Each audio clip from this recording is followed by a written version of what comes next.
Live from WRAL News Headquarters in Raleigh, your number one source for local news. WRAL News, coverage you can count on. Breaking news at 8 o'clock, we have 3 big backups I'm tracking right now in the triangle. I'll show you how to get around the mess.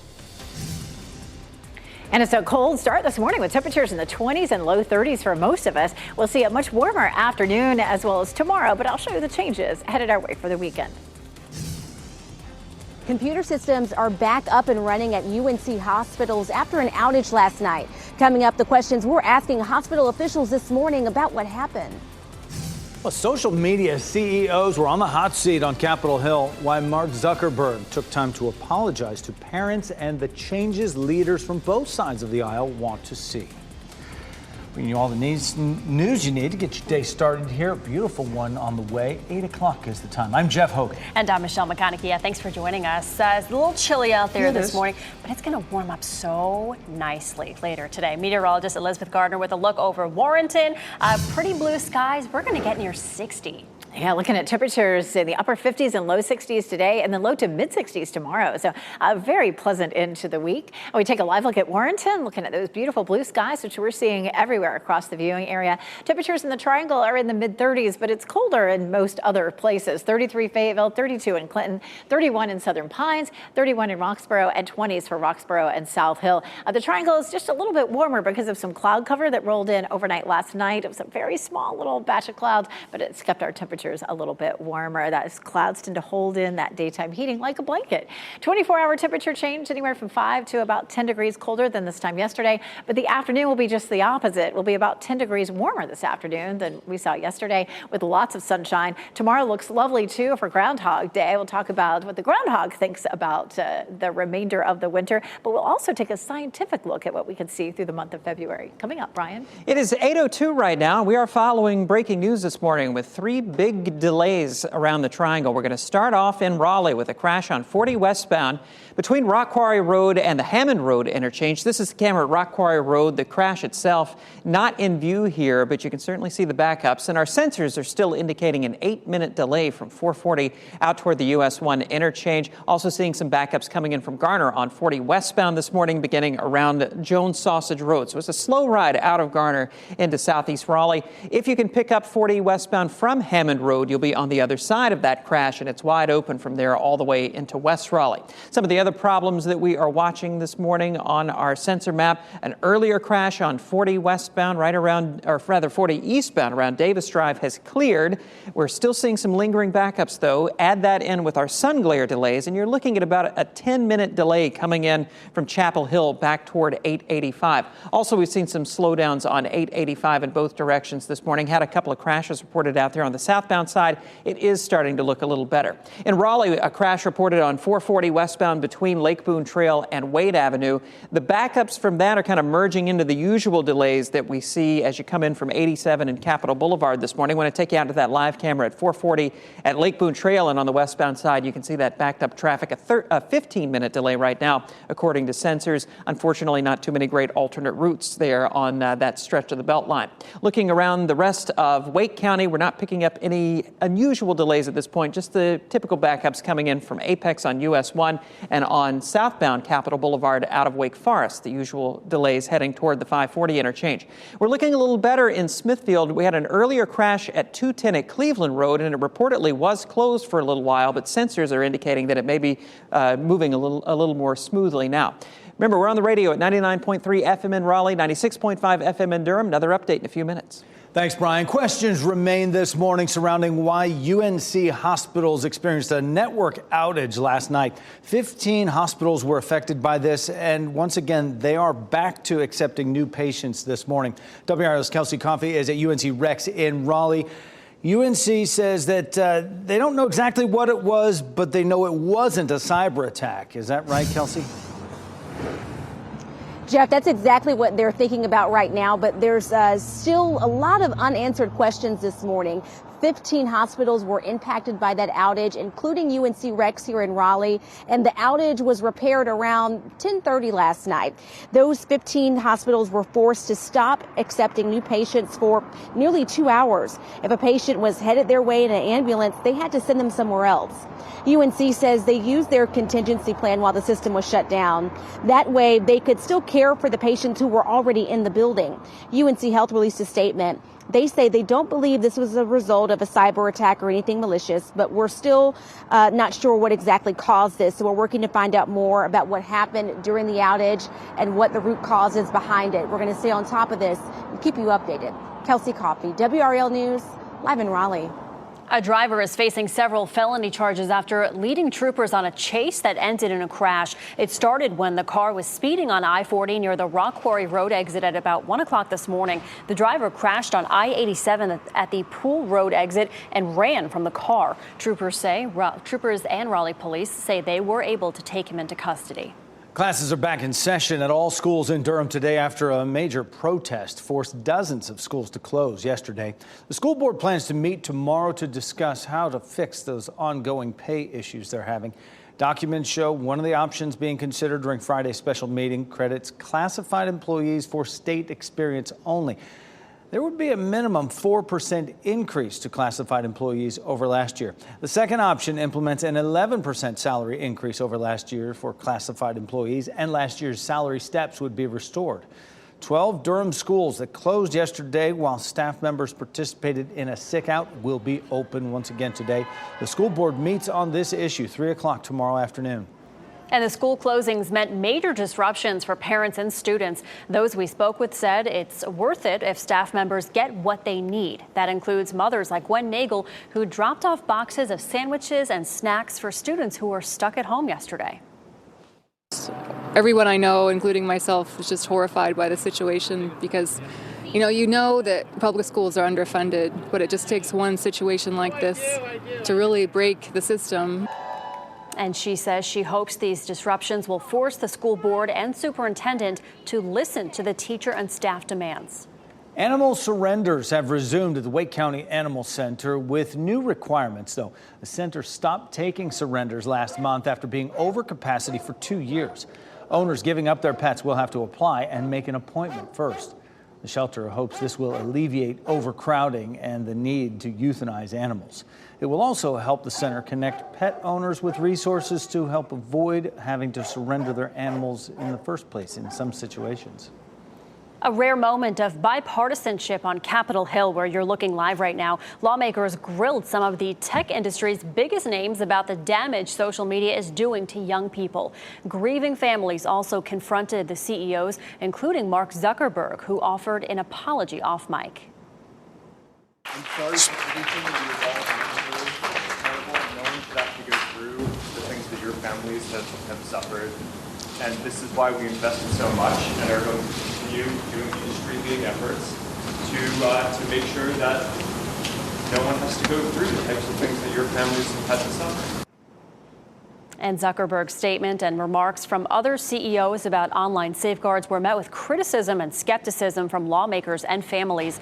Senators pressed about sexually explicit images of children on Instagram, drug deaths linked to social media platforms, and other issues. Many lawmakers are intent on tougher regulations and overturning a law that immunizes companies from lawsuits over user-generated content.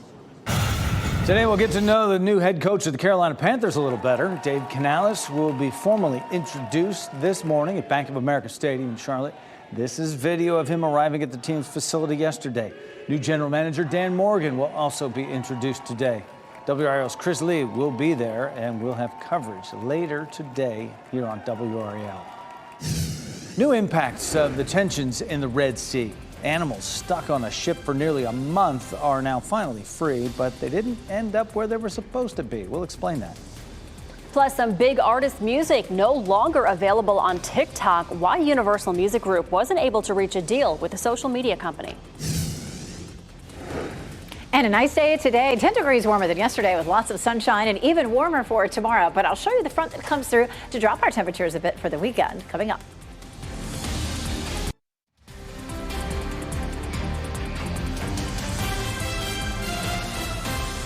8:12 is the time right now on your Thursday. Could that Lake Gaston be any more calm and serene right now?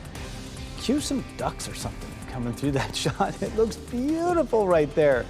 The sun's going to make a big splash today, too. Elizabeth Gardner in the WRAL Severe Weather Center right now. We have it. Oh, the reflections of the colors on the water when it's that still or something else, aren't they? Looking at that blue sky everywhere right now. Goldsboro, Apex, Chapel Hill, courtesy of Top of the Hill Restaurant. And of course, our newsroom there on Hay Street in Fayetteville, all looking good. We'll see lots of sunshine all day long. But tomorrow, we're tracking a front that'll come through. There's not going to be any rain with this front, but it'll bring us some brief cloud cover as it drops in on us from the north. And then it's going to switch our wind direction. So southwesterly today warms us up through tomorrow. And then in the afternoon, we'll see that front push through, and behind that front, the colder air arrives for the weekend. It's not going to be anything dramatic. We're not talking about an Arctic blast by any means, but we go from 58 today and 63 tomorrow, back down into the mid-50s for Saturday and Sunday. Still going to be very pleasant to be outside. It's also Groundhog Day for tomorrow. The groundhog may see its shadow because we'll see partly cloudy skies. And of course, the folklore is if the groundhogs see their shadow, 6 more weeks of winter. If not, it's an early spring. Certainly snurred over in Garner, and the other groundhogs that we have across our viewing area are likely to see their shadow. At lunchtime, 60 degrees under partly cloudy skies. It should be just a lovely day to be out and about. Hopefully we'll see more than just the groundhogs out and about tomorrow enjoying a beautiful day. Let's talk about scientifically what we could see for February. This is a look at a computer model that shows trends for the month. We typically, the way computer models work, they're pretty good up to around 7 days or so. And then just the way it works, they're not as reliable once you get past 7 days, which is why we have a 7-day forecast and not a forecast for the entire month of February. But what we can do is look at trends. And right now it looks like we won't see any extreme warmth or extreme cold temperatures for any long period of time during the month of February, or at least overall for the month. So that kind of covers everybody, right? I know the skiers would love to have some more snow, and boy, the mountains look fantastic. There's Apsky Mountain, there's Beach, there's Sugar and Winter Place in West Virginia, and they've had plenty of snow with some cold conditions. So it looks like it would be a nice weekend for skiing. We'll see mostly sunny skies and highs in the 40s in the northern mountains, a little bit warmer down south. Bryson City looking at 61, looking dry on Sunday too, with a very winter-like feel. But of course, we have a winter-like feel at the coast too. Highs will be in the mid-40s to mid-50s on Saturday and again on Sunday, but we will see plenty of sunshine. So, bundle up in a jacket and go for a walk on the beach. It should be lovely. Again, tomorrow's looking at 63. We're mainly in the 50s for next week. The coldest day will be Tuesday with a high of 48. Brian? 8:15, Elizabeth. All new, getting reports of a crash on 40 eastbound now between the Fayetteville Road interchange and 55. You add that together with an earlier crash we had at Davis Drive and some sun glare delays, and we're looking at some pretty big backups. I want to take you to some of those sun glare backups. This is on 40 eastbound at Old Reedy Creek Road between Aviation Parkway and Harrison Avenue, leaving the airport, heading back toward Cary. And here's a look at some of the backups we're tracking through South Durham and on into the western side of Wake County. On 40 eastbound right now from 15501 to 885, about a 20-minute delay. Remember, part of that is because of that minor crash just beyond Fayetteville Road, but a lot of that is because of those sun glare backups. And then heading away from 540 back toward Wade Avenue, you're looking at about a 5-minute slowdown. So need to give yourself that extra time as we deal with those sunny skies and glare getting in your eyes. Checking some of the other problem spots around the triangle. Here's a closer look at Durham. You can see those delays in both directions of I-40 and also on 885. We're still seeing some backups on the north and southbound sides, although it looks a little more typical for a morning commute. Checking in on the south side of Raleigh at 40 westbound at Rock Quarry Road, a report of a crash out by the Hammond Road interchange. Seeing some improvement out there. Now looking at a 5-minute delay overall from 440 out toward US 1. It looks like that crash at Hammond Road has been moved over to the side of the road, and lanes are starting to open out there. Elsewhere around the triangle, we're looking okay in the central part of Raleigh, but we are watching some delays on the Beltline with a crash on 440 westbound right around Lake Boone Trail. Some heavy backups from the Six Forks Road area out toward Lake Boone Trail this morning, about a 15-minute delay overall. Don't forget, listen to us on the radio at 99.3 FM in Raleigh, 96.5 FM in Durham.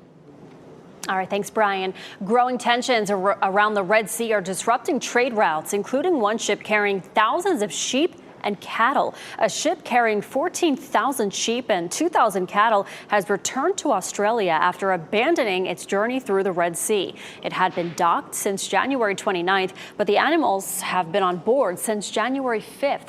The Australian government says the animals are in good health and they're deciding on letting them off or sending them back on their journey.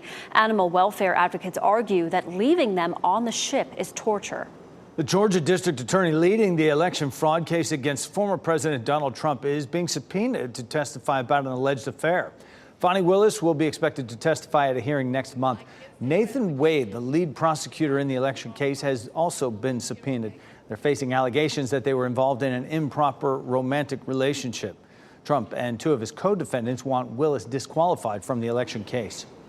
The teenager from California, known as the serial swatter by police, is believed to be responsible for hundreds of swatting incidents and bomb threats across the country. 17-year-old Alan Fillion has been extradited to Florida to face charges there. Authorities say that he threatened a mass shooting at a mosque in Sanford, Florida last year.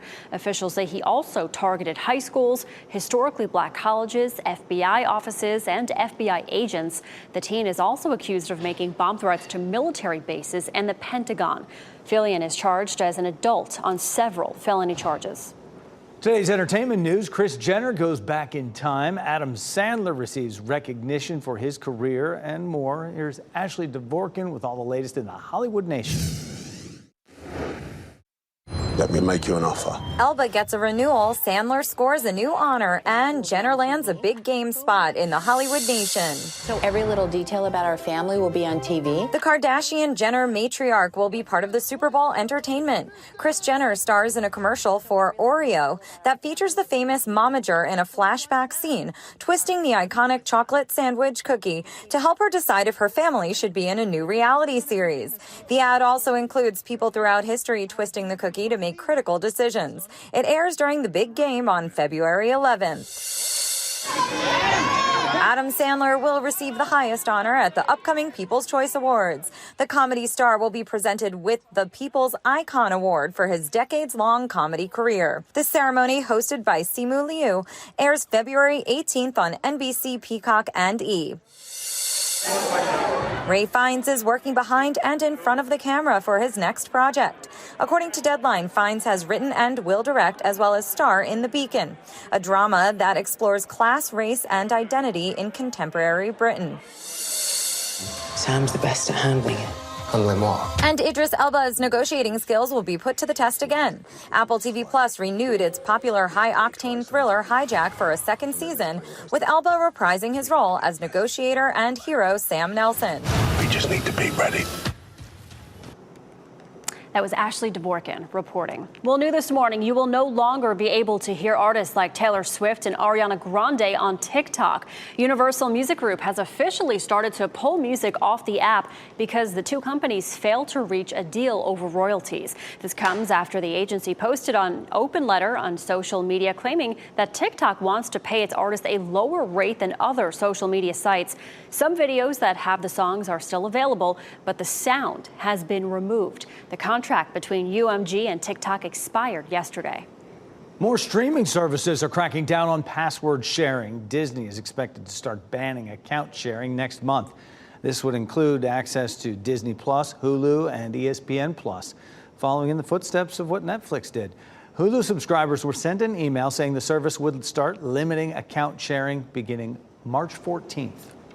The Food and Drug Administration issues a warning about unapproved copycat eye drops. According to the FDA, 3 products that you see on your screen here lack an active ingredient used in approved eye drops. So far, there's no word where these products came from, and an investigation is underway. The FDA says the copycat products can be easily mistaken for Lumify brand eye drops, which are approved. The CDC says that over the past year, there have been reports of people suffering severe eye problems after using drops that were tainted with a drug-resistant bacteria. Happening now in the WRAL Live Center, President Biden and other top U.S. officials are attending the National Prayer Breakfast. It's an annual event. I want to give you these live pictures coming into the Live Center right now. This is, of course, famed tenor Andrea Bocelli serenading the audience right there in historic Statuary Hall. This event is organized by the nonprofit National Prayer Breakfast Foundation, which welcomes all faiths. Of course, this year, everyone is recognizing that the breakfast is being held in the context of multiple global conflicts, including the wars in Ukraine and Gaza.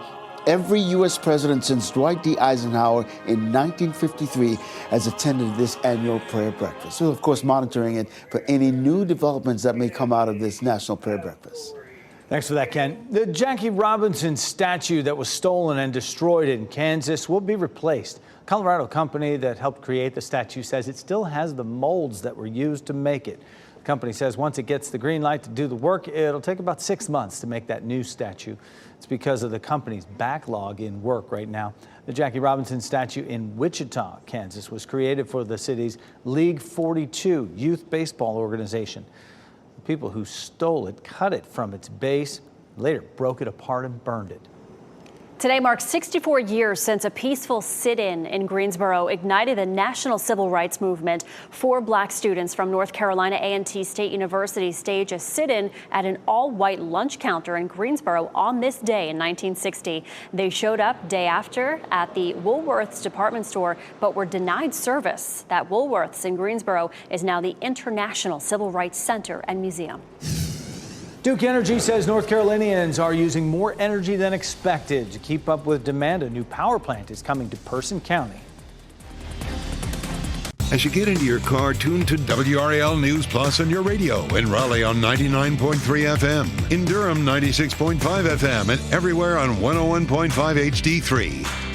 Good morning and happy Thursday. Time now is 8:26. I'm Michelle McConaughey. We're going to begin with Brian Schrader. He's tracking some major backups in Durham, Brian. Yeah, we're watching these delays on 40 eastbound. Part of it's because of a sun glare delay, but also we have a report of a minor crash on 40 eastbound between Fayetteville Road and the Highway 55 interchange. You can see that traffic backed up there. A 30-minute slowdown showing up right now on sensors between 15501 and 885. You might consider using 54 as a good alternate route this morning. If you can pick up the 885 interchange or maybe down to Davis Drive or Miami Boulevard and pick up 40 eastbound from there, you'll be on the other side of that. Still seeing some backups in southeast Raleigh, pardon me, because of a crash on 40 westbound right around the Rock Quarry Road interchange. That's getting cleared.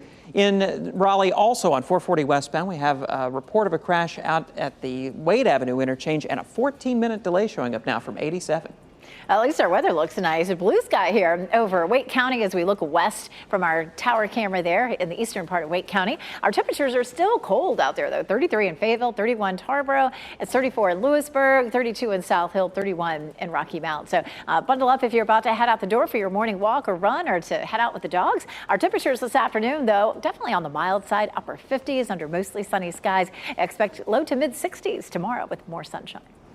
The Wake County Animal Center is resuming surrenders today, but with new rules. Owners giving up their pets will have to apply and make an appointment first. The shelter hopes this will help them avoid a lack of space, which would mean euthanizing animals. Coming up next on Fox 50, young children are turning to TikTok to learn about skincare, the advice from health experts about keeping routines age appropriate. And next on Today, one woman's story on surviving a near fatal Widowmaker heart attack. Shot in 4K ultra high definition. Your number one source for local news. WRAL News. Coverage you can count on. Breaking news at 8:30. Big delays leaving Chapel Hill heading through Durham. A 30-minute backup right now on 40 eastbound. I'll show you how to get around this delay. And it's cold start. Grab the coat this morning, even though that sun's been up for a while. It's still 28 in Roxborough, 33 in Fayetteville, 31 in Goldsboro and Rocky Mount. Temperatures this afternoon, though, will be 10 degrees warmer than yesterday. I'll show you how much warmer it will be for the next few days. All 15 UNC system hospitals are resuming normal operations after a network outage. The questions we are asking to find out what was behind the disruption. Plus, the Wake County Animal Center resuming pet surrenders. The new requirements owners should follow if they can no longer take care of their pets. We'll tell you everything about that story and so much more on your Thursday. We're almost to Friday.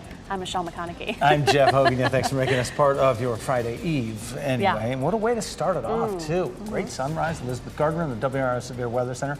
Still cold out there, but February 1st here. Oh, look at that. So pretty in Warrenton. And we're seeing that deep blue sky all across the viewing area. We're going to see a nice mild afternoon. Right now, we're looking at mid-30s around the Triangle, but our temperatures have been colder at a lot of other spots. 31 in Southern Pines, 33 Fayetteville, 28 in Roxborough, 32 right now in South Hill. And these temperatures are anywhere from 5 to about 10 degrees colder than what we saw yesterday morning. But yesterday, we had some cloud cover. That tends to hold in any daytime heating and keep our temperatures warmer overnight. But with sunshine this afternoon, our temperatures will be about 10 degrees warmer than what we saw yesterday. Instead of 48, we're looking at a high of around 58 with plenty of sunshine. We are looking at a nice mild day for tomorrow and then slightly cooler over the weekend. Coming up, I'll show you the front that will cool us off for the next few days. All right, it's 8:32 right now. As we take a look at traffic this morning, Elizabeth, we're going to head out to Durham. This is I-40 at Alston Avenue. New information out there. We have a crash over on the right shoulder just before you get to the I-885 interchange. You add that together with an earlier crash around Davis Drive, sun glare delays. The sensors are saying a 40-minute backup right now. I don't think it's quite that bad. Probably more like a 15 to 20-minute delay as you head away from Chapel Hill back toward the Durham Freeway. And unfortunately, I just looked at our sensor readings through that area, and 54 is not a great option for you this morning. It started to get congested as people get off of the interstate and try to avoid that big traffic jam there. However, if you are down around the 55, 54 interchange in the south part of Durham, the southeast part of Durham, you might use that to get over to 885 Davis Drive, Miami Boulevard, and pick up 40 eastbound on the other side of those big delays. Working to find out if maybe there's a second crash out there contributing to some of that mess in South Durham. We have a crash on 440 westbound this morning, right around Wade Avenue, leading to some pretty big backups on the Beltline. 440 westbound, now seeing a 14-minute delay from I-87 around to Wade Avenue.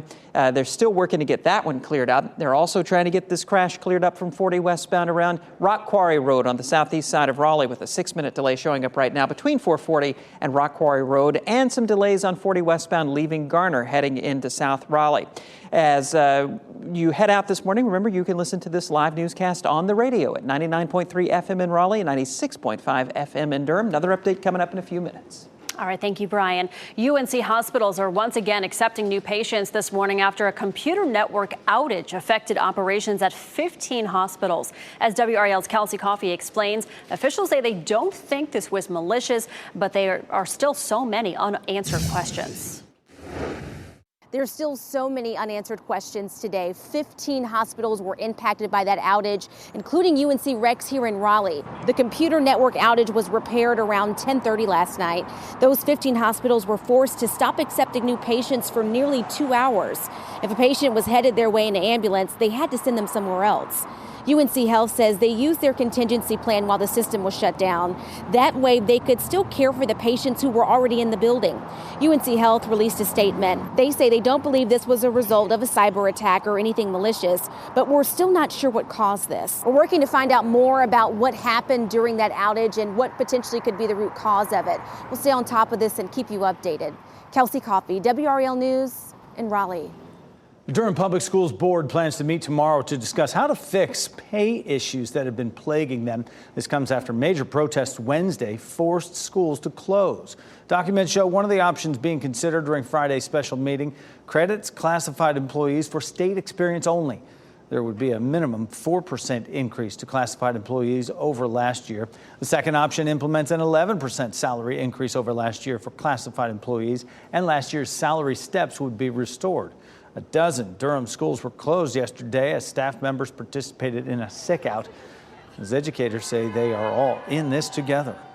We really worked together and to stand together to have our school closed for the day. It would never be our wish not to be with our students, but if we don't feel like we can provide the education they deserve, we felt like we needed to unify behind our colleagues to do what's right for our students.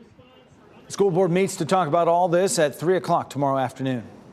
A driver is facing several felony charges after leading troopers on a chase that ended in a crash. It started when the car was speeding on I-40 near the Rock Quarry Road exit at about 1 o'clock this morning. The driver crashed on I-87 at the Pool Road exit and ran from the car. Troopers and police were able to take him into custody. The fourth funeral for the teenagers killed in a crash on I-95 will be tomorrow. A funeral for Alan Lockamy is scheduled for Friday at 4 o'clock at United Methodist Church in Selma. Yesterday, a funeral for 17-year-old Christopher Jackson was held at Temple Baptist Church in Selma. Jackson also lost his life in the crash January 22nd. Funeral services have already been held for Samaj Williams and Freddie Saris. They were all students at Smithfield Selma High School. Days after the deaths of 3 American soldiers in a drone attack in the Middle East, the scope of U.S. retaliation against targets connected to Iran is coming out into sharper focus. U.S. officials are describing a campaign that could last for weeks and is expected to include Iranian targets outside of Iran. They tell NBC News the targets have not been finalized, but strikes are expected on multiple places in several countries. The White House says a group of Iranian-backed militias called the Islamic Resistance in Iraq carried out Sunday's attack on the remote outpost in Jordan. Happening now in the WRAL Live Center, we want to take you to these live pictures coming to us out of Lewiston, Maine. This is the Lewiston Commission investigating that mass shooting that happened last October. This is an independent commission investigating the events leading up to the deadliest mass shooting in Maine's history. Now, the commission will hear from family members of victims, one of whom you see right there testifying already. These testimonies are expected to be extremely heartbreaking. The shooting happened on October 25th. When an Army reservist opened fire with an assault rifle on a bowling alley and a bar. 18 people were killed, 13 others were injured.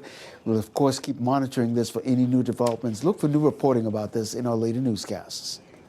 It's relief for the family of fallen Raleigh police officer Gabriel Torres. His death has been determined to have happened in the line of duty, meaning his family will be able to get additional benefits. That's according to the Raleigh Police Protective Organization. Torres is one of 5 people killed in the Hedingham mass shooting October 2022. He was leaving for work when he was shot and killed in his neighborhood. In April, state lawmakers proposed the Gabe Torres Act, which would expand death benefits for public safety workers who are killed on their way to or engaged in or returning from duty or training. That bill remains in the state Senate committee. Animal surrenders have resumed at the Wake County Animal Center with new requirements. Owners giving up their pets will have to apply and make an appointment first. The shelter hopes this will alleviate overcrowding and the need to euthanize animals. It'll also help the center connect pet owners with resources to avoid having to surrender their animals in some situations.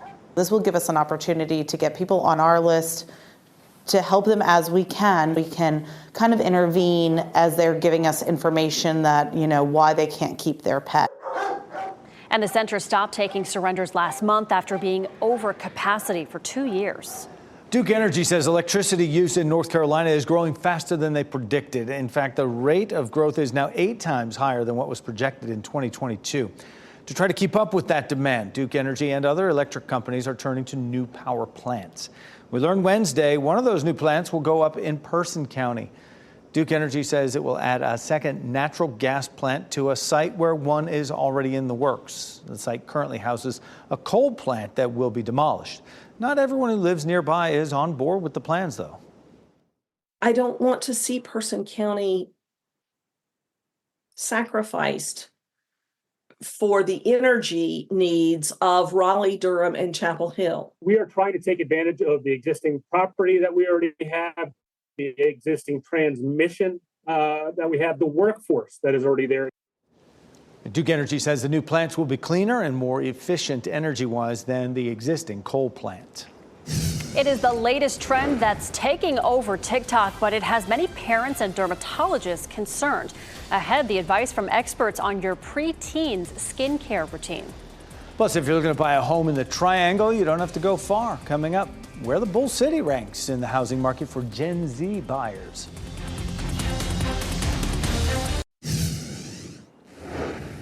It's 8:43 on a beautiful morning. We take a live look at Wake Forest. Lots of sunshine out there. It's been a chilly start. Our temperatures in the Triangle are in the mid-30s, but we've seen temperatures in the upper 20s in a few places this morning. This afternoon, with all this sunshine and wind coming out of the southwest, we'll actually see a warmer high temperature than we saw yesterday. Early this morning, we saw a little bit of low cloud cover. That has dissipated, and there's not a cloud in the sky out there right now. And our winds are calm. It is 30 in Roxborough, 31 in Southern Pines, and Rocky Mount, 33 in Fayetteville, 34 in Clinton and Golden. Goldsboro. So our temperatures are starting to warm up just a little bit, and that flow coming out of the southwest as we get into the afternoon will really help to bump up our temperatures. Right now, we're running 5 to 10 degrees colder than we were this time yesterday, but our high yesterday only made it into the upper 40s, and this afternoon, we're looking at upper 50s, so about 10 degrees warmer. 58 in Raleigh, 57 in Durham, and 60 for the high in Fayetteville this afternoon. And take a look at what happens when our wind shifts to southwesterly this afternoon. You can see those red arrows coming up out of the south. That's going to be a warming trend for us as we get through this afternoon and even overnight. And then a cold front drops in on us. That front will move across the area on Friday afternoon. And behind that, we see our wind coming from the opposite direction, coming out of the northwest and turning blue there as a symbol of the colder temperatures that will be coming in. Now, we're not talking about an Arctic outbreak by any means, but we'll just see a bit of a difference in our temperatures from Friday to Saturday. Our normal high is 53, 58 for today, 63 for Friday for Groundhog Day, and then back into the mid-50s on Saturday, Sunday, and Monday. But we'll continue to see plenty of sunshine. Saturday's the Krispy Kreme Challenge, a really popular race that happens starting at the bell tower at NC State University. Everybody runs down to the Krispy Kreme, tries to eat a whole bunch of donuts and run on back, and you can imagine what happens when they do. Temperatures will be fine for that, upper 30s at 8 o'clock, so it'll be chilly, but I don't think they mind. They always schedule this for the beginning of February, and people dress up in costumes. It's a big fun time out there. 63 for tomorrow. It is Groundhog Day, and with partly cloudy skies, it is likely that the groundhogs will see their shadow around here. Scientifically, if we look ahead to the weekend and early next week, it does look a little on the cool side, Brian. It is 8:45. Quick update on some of the backups that we're following right now around the triangle. We're going to start off on the south side of Durham, where we have a report of a crash out there on 40 eastbound, right around Fayetteville Road, out toward Alston Avenue.